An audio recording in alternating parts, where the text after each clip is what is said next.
nous ne le remarquons pas. Nous marchons dessus, le foulons aux pieds tous les jours. Pourtant, nous avons besoin de lui, comme l'air que nous respirons. Il est grand temps de parler du sol. Grand temps de le protéger. Sans lui, il n'y a pas de vie. Il nous nourrit et nous sommes responsables pour lui. Le sol résulte de la dégradation progressive des roches sous l'action du soleil, du vent et de la pluie, des animaux et des plantes. C'est ainsi qu'en 2000 ans se crée une couche de 10 cm de sol fertile. 10 cm seulement en 2 millénaires. Un sol que nous épuisons en quelques années, perdu à jamais. Les forêts et les plantes protègent le sol. Chaque année pourtant, 13 millions d'hectares de forêts sont défrichés et les champs exploités de façon inadéquate. À cela s'ajoutent les monocultures et l'exploitation des versants. Après les récoltes, le sol reste nu, sans protection. Tout cela accélère considérablement l'érosion. 24 milliards de tonnes de sol fertile dissipées par le vent, emportées par les pluies. Rien qu'en 2011. Une perte de 3,4 tonnes par personne, tout âge confondu.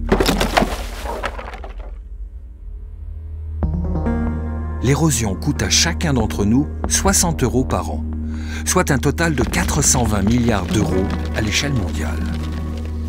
Une somme exorbitante. En outre, nos villes se développent à vive allure. Chaque année, en Europe, l'équivalent d'une ville comme Berlin est transformé en espace urbain. La moitié de ces espaces sont scellés. Plus rien ne pousse. Les sols fertiles sont limités et donc infiniment précieux. Tel est le constat des investisseurs et des États. La course au sol est déjà lancée. L'accaparement des terres, souvent avec des moyens douteux à des fins douteuses. Des millions d'hectares de terre changent ainsi de main chaque année. Le résultat, des vies ruinées, des familles déracinées, au premier rang, les plus démunis. Ils ont rarement le choix. Parce qu'ils ont besoin de terre, ils détruisent les forêts pour survivre. Il nous faut plus que jamais des terres saines et fertiles. On estime que d'ici 2050, il y aura moitié moins de terres arables disponibles par tête d'habitants dans le monde.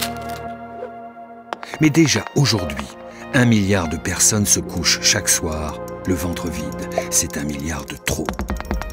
Et ce nombre ne cessera de croître chaque jour si nous ne distribuons pas les terres équitablement, si nous n'augmentons pas sensiblement le rendement de chaque portion de terre, ou si nous ne découvrons pas une seconde terre.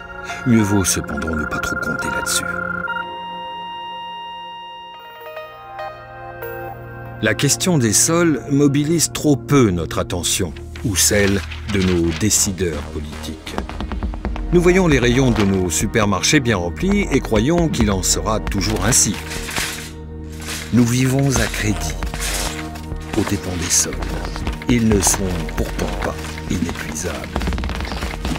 Si nous prélevons de l'argent sur un compte que nous n'alimentons jamais, un jour ce compte sera vide et notre crédit dépassé.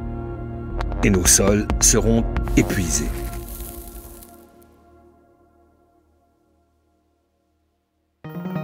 Mais voilà la bonne nouvelle. Nous savons depuis longtemps comment préserver le sol pour nos enfants. Rappelons-nous, le sol est une matière vivante, sensible, qui a besoin d'être choyée. Ce n'est pas une usine. Le droit à la terre, c'est un droit de tous. Ce droit doit être sauvegardé par la loi. Nous ne pouvons pas laisser notre fondement de la vie disparaître sous l'asphalte. Les cartes sont entre nos mains. Nous devons ouvrir les yeux et réussir à appliquer nos connaissances, afin de ne pas sentir un jour le sol se dérober sous nos pieds.